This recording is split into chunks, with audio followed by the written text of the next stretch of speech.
Welcome to this guitar lesson. Hopefully you have a guitar with you and you can play along, practice along, and learn these concepts for yourself as you watch this video. This video I'm going to cover power chords. In the previous video I covered the open chords, and hopefully if you have seen that video then you understand the difference between a chord, which is a group of notes, and a shape, which is the way that you arrange your fingers on the guitar neck to make one of those chords, or any of those chords, major, minor, or diminished or augmented or seventh chords, etc. But in this video we're only focusing on power chords, which is a two-note chord. And there are, just like open chords, there are multiple power chord shapes and variations of those shapes that you can play to get a power chord. A power chord consists of the root note of the chord and then the note which is a perfect fifth or 7 half steps above that root note. So a G power chord is the notes G and D is the fifth of that chord, a root and a fifth. And if you count the half steps from G to D, it is 7 half steps, which is a perfect fifth interval. A C power chord is the notes C and G, and C is the root, G is the fifth, G is 7 half steps or a perfect fifth above C. Just like open chords, we have, or at least I, will use shape names for power chords. And just like open chords, the shapes are named after the chord that you get in the open position. So we have 3 power chord shapes that come from the open position. That is the E power chord shape, the A power chord shape, and the D power chord shape. Just like I mentioned in the previous video on open chords, it's essential and vital and a requirement that you learn the notes on the neck. And that's because power chord shapes are movable. You can move them anywhere on the neck, just like open chord shapes. But you're usually not using a capo to move power chord shapes around. And that's the big difference, one of the big differences between power chords and open chords.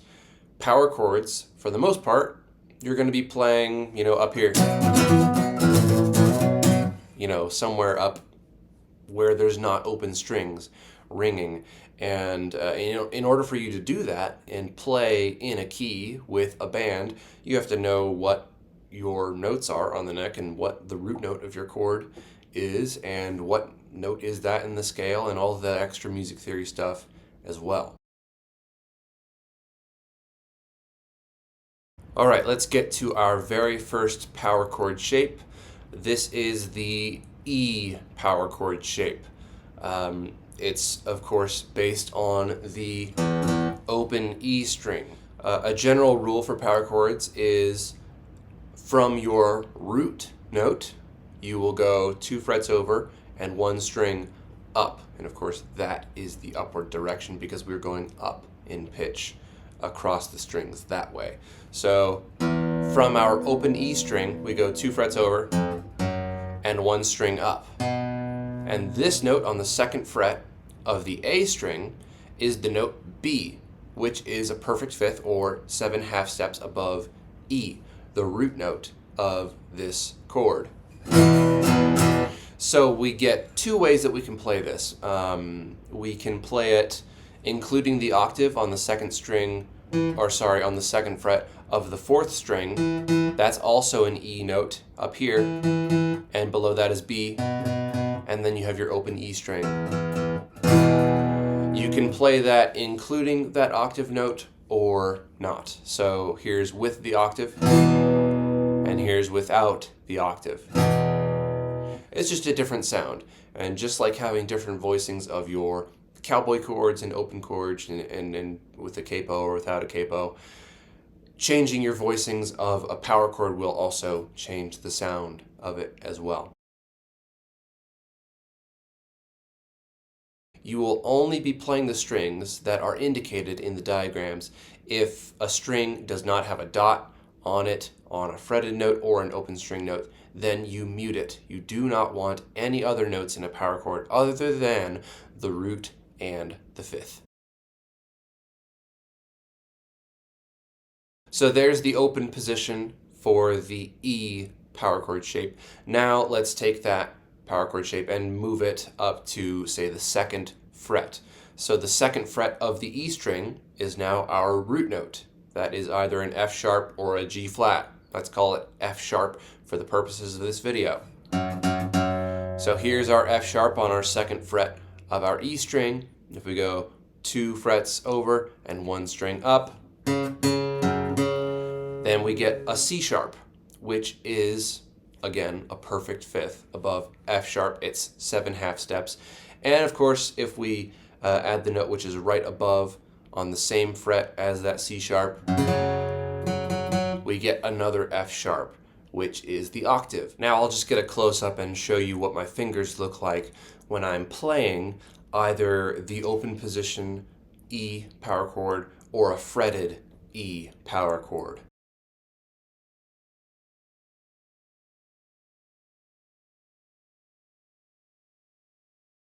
So this general shape is what your fingers will look like for a power chord. You have your root here, your 5th here, and your octave here. As you can see, I can either use my first 2 fingers here and get the 5th B and the octave E right above it here, or I can use these 2 fingers, or I can use these 2 fingers.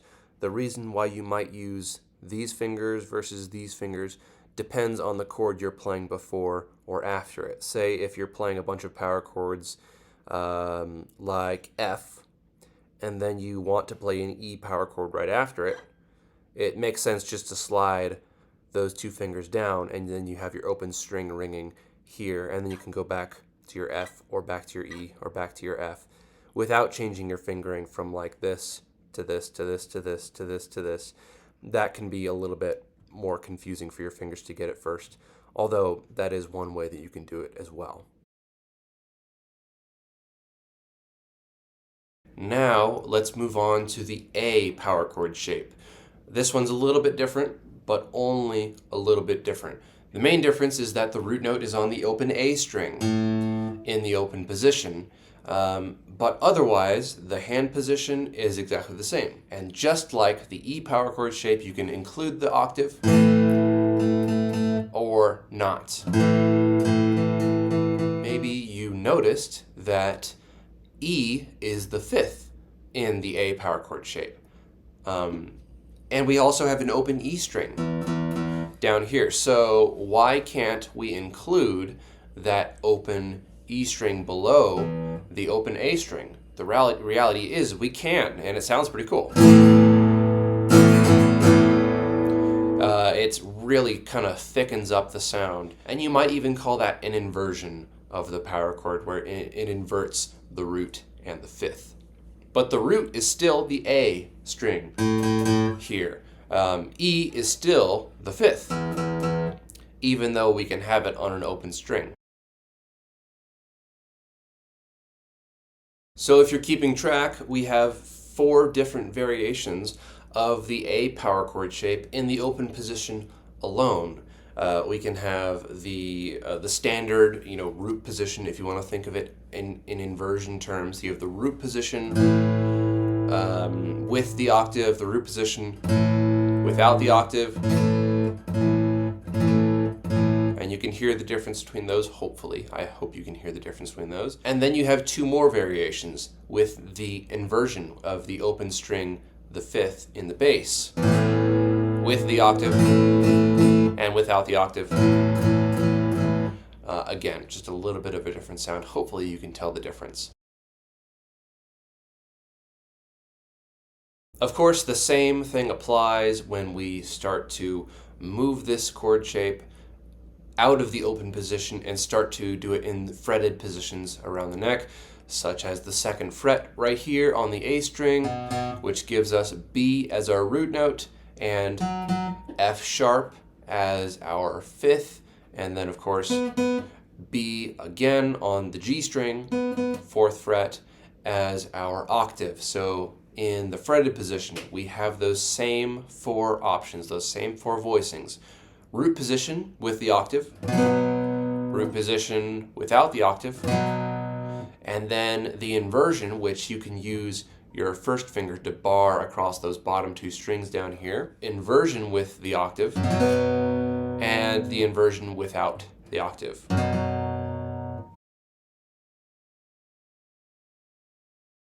Let's move on now to the next power chord shape, which is the D power chord shape.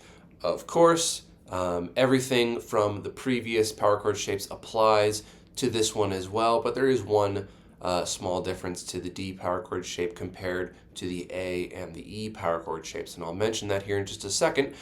But everything else also applies in terms of, you know, the open string and the 2 frets over, 1 string up. The inversion applies to the D string as well. Muting of strings that you don't want to hear. All of this stuff applies to this chord as well. The difference is in the octave note of the D power chord shape. You can see it on screen right now. The diagram looks a little bit different compared to the other chord shapes, E and A. You'll notice that the octave is 1 fret higher than the 5th. That is because of the interval between the G and the B strings, strings number 2 and 3 on the guitar. This interval is 1/2 step smaller than the intervals between all of the other strings.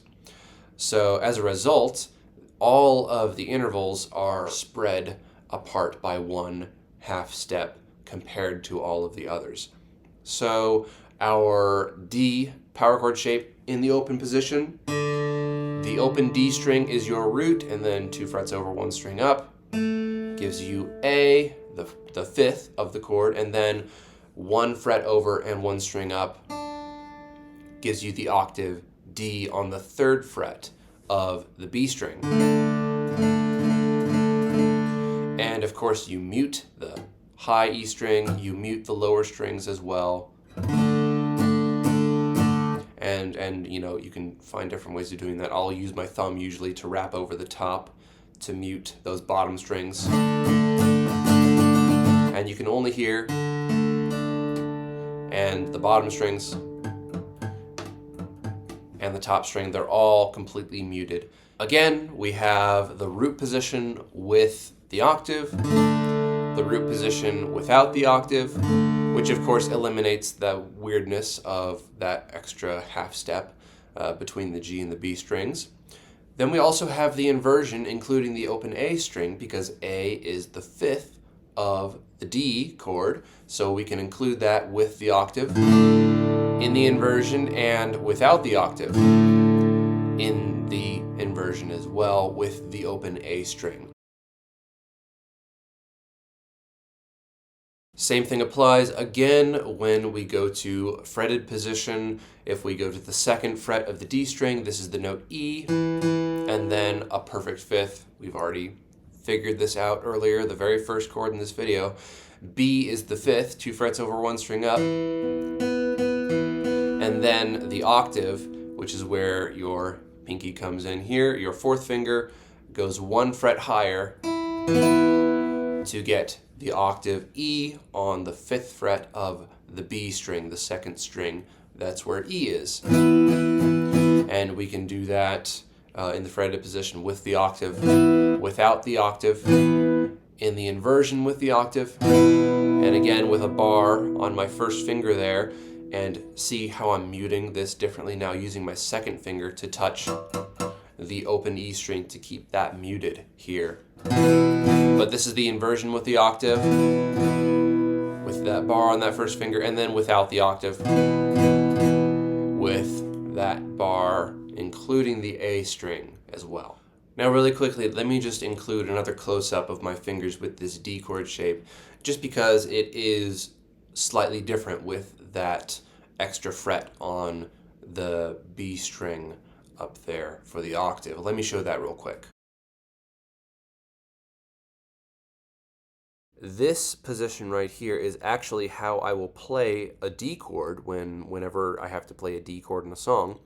This is how I will actually play it, with my thumb muting the E string here, and as just a power chord. I won't even play, you know, usually your D chord looks like that.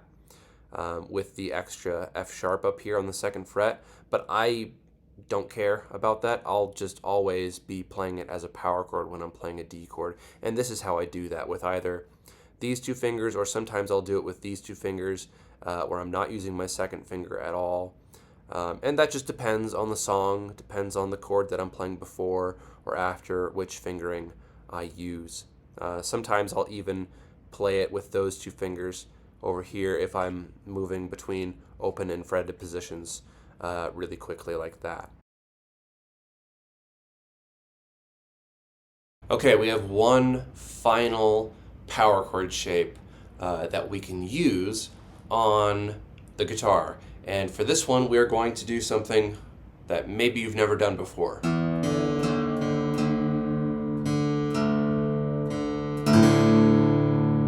This is drop D tuning, where I just detuned my 6th string from the note E. I have now detuned it to be D, the note D, and that matches my open D string, the 4th string, right here.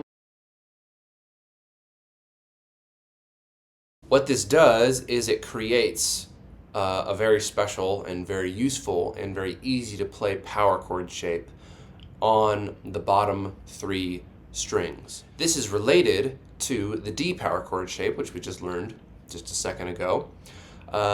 If you take your inversion of your D power chord shape, and now with the drop D tuning, you have another D on your low 6th string, we can include that to have a lower root, so it's root position of the D power chord shape with the drop D. And that is just like a huge sound that you hear all over the place in all kinds of music.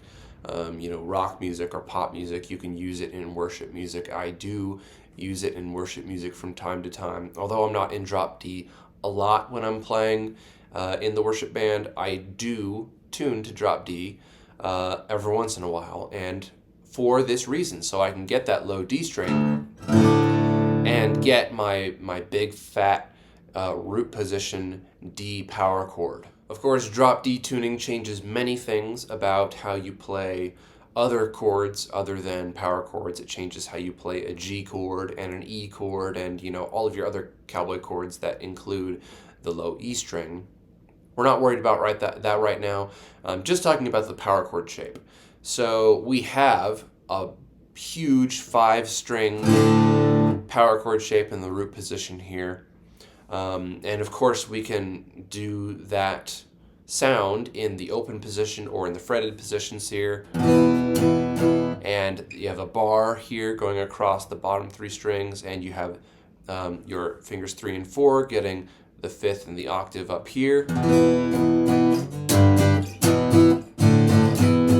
And you get a really big, really fat sound with this shape. And of course, you can kind of cut down the notes starting on the top string and going downward. So in the open position here, I can include the 2nd string, which is an octave of my root, D in this case, in the open position. I can cut that out and I can mute that.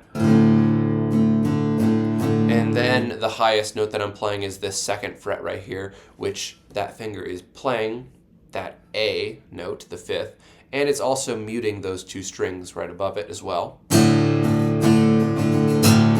Also, we can also cut out and mute that A right there, and we can just have the bottom 3 strings ringing completely open, and we get a power chord just with that.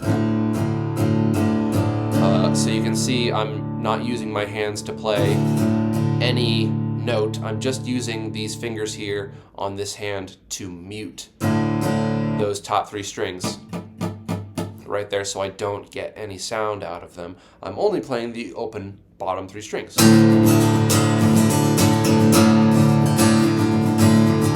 4th string, the open D string, the 4th string there, we can mute that as well and only have the bottom 2 strings ringing. Of course, this is the bare minimum that we need to play this power chord. That's in the open position, but you can also do this in the fretted positions as well. All those same voicings are available to you. This is just, drop D tuning. You don't come across it often, and there's not many opportunities where you can use it in worship music. But if you can use it, it is a really cool tool and very creative way to approach the guitar in a very different way.